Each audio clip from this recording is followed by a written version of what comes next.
Good morning, Judge Chicchelly. Good morning.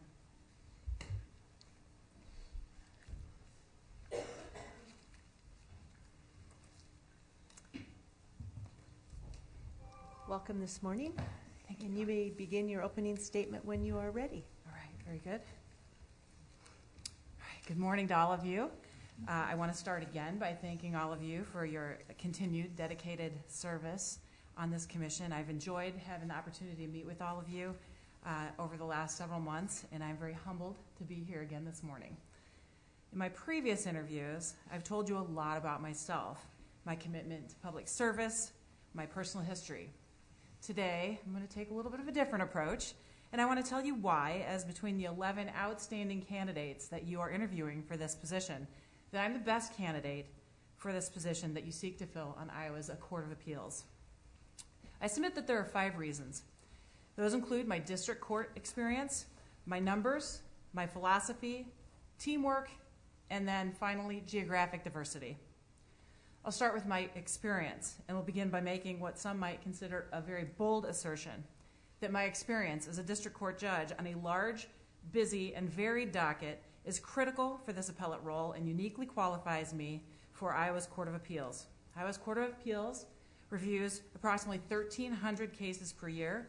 11% of these involve family law, 21% juvenile law, 36% criminal law, 13% post-conviction relief, 3% probate, and 16% in a category that is sort of catch-all, other civil, which includes things like personal injury, torts, workers' compensation, real estate matters, tax appeals, contract disputes, medical malpractice, and so on.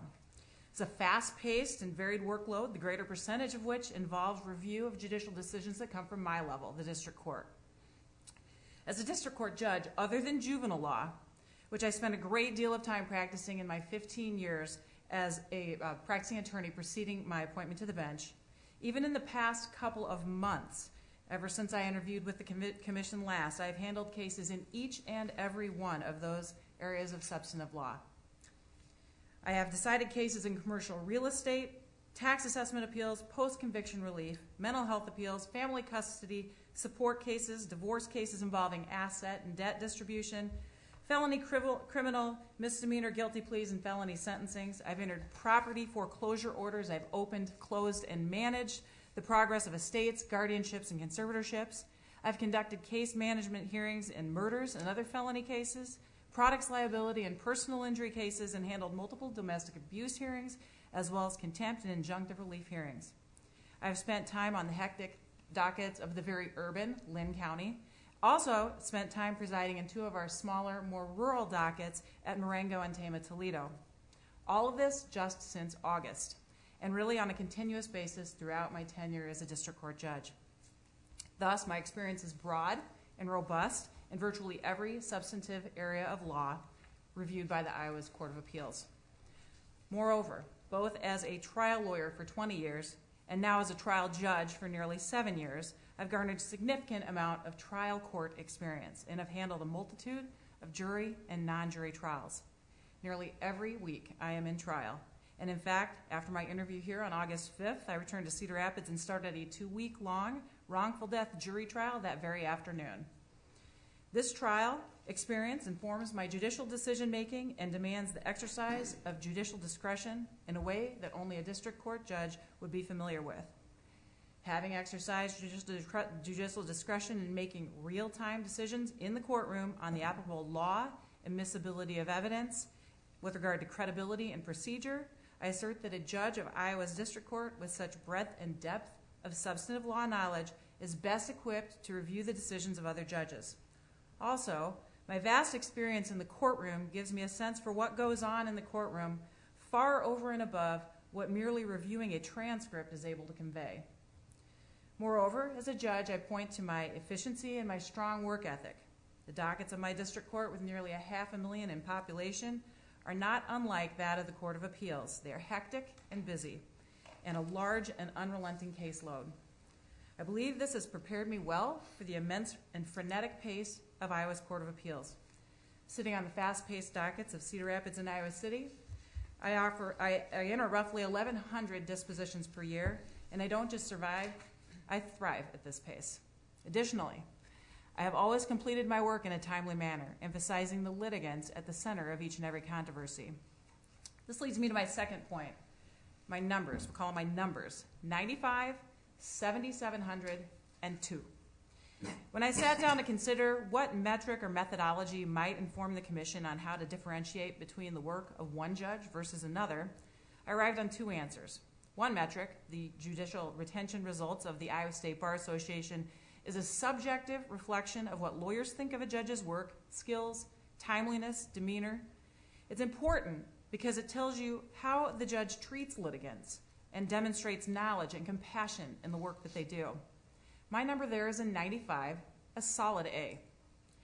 But I submit to you that another metric is more objective and perhaps more important, that being the judge's reversal rate. It tells you how often the judge gets it right.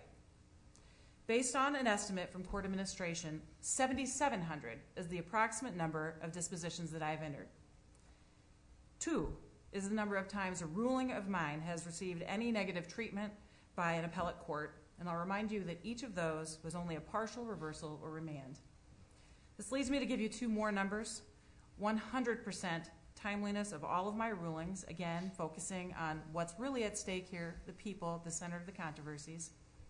And 2.6 in 10,000 at 0.026% reversal rate. Significantly, these numbers objectively demonstrate that my work has withstood the scrutiny of the appellate process and show that not only do I do my work timely, efficiently, and compassionately, but also that I do it well. Third, I strive for personal excellence. This is my philosophy, and it is a limitless concept. It inspires and requires constant self-evaluation and growth, and it as a result is a value-added approach to everything that I do. As a judge, I'm a firm believer that my workday does not begin and end when I get to the courthouse or leave. It's my history and my upbringing that affords within me a profound dedication to public service, to the bench, and to education, and demonstrating taking on leadership roles as the president of the Iowa Judges Association, legislative liaison, and judicial educator. I've served on numerous committees within the branch and taken the opportunity to educate others at new judges school, judicial conferences, also bar association events, in even middle school mock trial, and at the National Judicial College. I'm an advocate for the branch and constantly work to promote funding to support the branch and to enhance public understanding and confidence in our work. I also dedicate time to charitable work in the community and in my church. This value-added philosophy to which I adhere would benefit the Court of Appeals in their endeavor to public outreach and confidence. Fourth, I'm a team player. I will work well with others and I'm a consensus builder, but to that point I would submit that the best player for the Court of Appeals team is a utility player that doesn't just play one position, but can play any position, and most importantly, who has vast experience in the courtroom setting. Which brings me to my 5th and final point, geographic diversity. Within the merit selection process, the Commission looks to who the most qualified candidates are for an appellate position based on merit. I submit that my credentials, my record, my demeanor, everything I've stated to you so far today supports my merit for this position. However, I submit that once merit has been established, geographic diversity should be considered. With the departure of Judge Amanda Potterfield, who you seek to replace at this time, there remains not one judge or justice on Iowa's Supreme Court or on Iowa's Court of Appeals who is from the 6th Judicial District. This is Iowa's 2nd most populous district, second only to District 5C, which is Polk County. Nearly 500,000 Iowans, therefore, will be unrepresented on either of Iowa's appellate courts. Moreover, there is representation from every other district on either one or both of these courts. This is significant for 2 reasons. First, geographic diversity brings added breadth of perspective to the appellate process. Put succinctly, and this is important, the work of the judicial branch is not perfectly uniform from district to district in terms of the nature of dockets, staffing, local rules, and even procedures. I'm able to bring the unrepresented perspective of the 6th Judicial District, a district with 2 prisons, 2 interstates, a Meskwaki settlement, multiple level 1 trauma centers and other important industries, a major university, and 2 of Iowa's top 5 most populated counties to that court. Second, and more importantly, geographic diversity enhances the public confidence in our appellate courts. It's important for the citizens in every part of our state to have representation at that level to bolster their sense of justice in the work that is done there. I submit to the Commission that this is a gap on the Iowa Court of Appeals that I am most suited to fill. In short, I believe that my past years of experience and service would serve the Court of Appeals well, and I would look forward to serving the state of Iowa for the next 20 years in that capacity if I were so honored to be appointed. Thank you again for your time, and with that, I'd be happy to answer any questions that any of the Commission may have. Thank you. Thank you. And we'll begin with Mr. Hoytik. Good morning, Judge. Good morning. Something probably well known, but it has been established you are an exceptional district court judge. From your application to your credentials to the letters of recommendation, how do you think you'll translate to the Court of Appeals if you're appointed to this position? Do you have what skills do you think would make you most successful on the bench? Well, I think the key to doing the job of the district court well is connecting with people. And as I've said in previous opportunities to visit with all of you, I think that connecting with people doesn't stop being important at the appellate level. I think having a connection to what's important at the center of the work that's actually being done by the judicial branch is really a skill that's valuable to bring to that level. But secondly, I think that what I can offer, as I've said, is beyond just that connection is the ability to sort of corroborate with others and to really sort of group think. I take what I believe is an excellent perspective and then step back and look at what others bring to the table and bring the best result from the appellate level for the citizens of our state. Thank you. Ms. Valentine? No questions. Thank you. Mr. Berger? No questions. Ms. O'Brien? No questions. Thank you. Mr. Sukup? Good morning. Good morning. Judge. From your time in North Iowa as a law clerk for District Court Steve Carroll, what was your biggest takeaway? I think that when a person comes out of law school, and that was my first job out of law school, I think my biggest takeaway there was as much as you learn in law school, there is so much more to learn.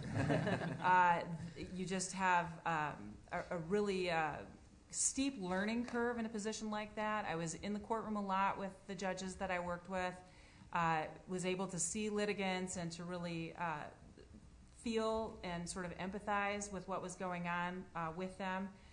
Also really how quickly it was necessary to kind of get on top of the issues and to provide results for people because of the real, sometimes it's real pain and anguish what you're seeing in the courtroom setting. And so anything that I could read in a book and everything that I did when I was at the University of Iowa College of Law helped me to get to that point, but I think there was just so much more to learn. Thank you. Ms. Conover? Thank you for your application in your interview here this morning, Judge. You talked about geographic diversity, which is something that I am sympathetic to, having grown up in Western Iowa and now reside in your city. And I'm wondering if, in addition to the points that you articulated so well, is there, given the different responsibilities of the district court judges and the appellate court judges, is there also a role to play for an appellate court judge in interfacing with district court judges within that district? In other words, to the extent those two levels need to work together to enhance the whole judicial branch, is that another reason that we should be thinking about as a commission? Absolutely. And one of the things that the judicial branch does sort of behind the scenes that maybe not everyone knows about is that on our Supreme Court, there are justices that are sort of assigned to go out to the various judicial districts and attend judges' meetings and to try to perform that liaison duty. I would submit that that is an easier task for someone who knows all of the judges of that district well and who is able to, have a much more frank discussion about what it is that's going on at the district level that, maybe the appellate courts can learn from. And then conversely, what it is at the appellate level that the Supreme Court or the Court of Appeals needs to know and understand from our district courts. But I think it is a really critical point. I think it's being done at a certain level, but I think that when you provide that geographic diversity with an individual who's actually on the courts, it's I think emphasized. Thank you. Mr. Bloom. Well, my question is sort of about big technology and big data and how that might be infringing on the courtroom. And I guess I would just ask it, what have you seen maybe in the last few years where you wouldn't have seen it? It maybe could be evidence against someone or reason for pulling them over on a stop, or maybe a violation of probation, or just something that is observable or becomes observable just because there's so much data on people today that's sort of in the public domain. Yeah, the flavor in our criminal courts is really rapidly changing, I think, because of that. I mean, it's almost never do we have cases now that there isn't some dash cam video, that there isn't somebody that happened to have a cell phone and they're filming something immediately. So there's real time going on in virtually every aspect of our lives. We could be standing in a parking lot somewhere and we're on like 6 cameras.